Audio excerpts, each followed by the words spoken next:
দেখো বন্ধুরা, আজকে আমি একটা গোলাপের গাজরা বানাচ্ছি। এবার গোলাপের গাজরা বানাচ্ছি এই কারণেই, ফুলের দোকানে গাজরা প্রচুর দাম বলে। এবার সবাই তো সেটা নিতে পারে না, তো তার জন্যই আজকে আমি গাজরাটা বানিয়ে তোমাদেরকে দেখাচ্ছি।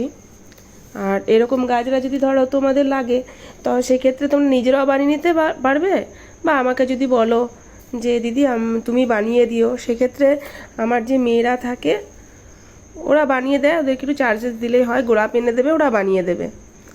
তো দেখো গাজরাটা কেমন হয়েছে।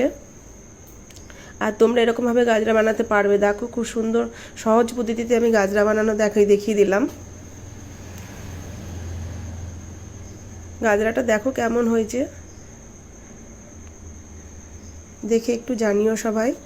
আর তোমরাও চেষ্টা করো, পারবে, খুব সহজ। দেখো গাজরাটা কেমন হয়েছে বলো।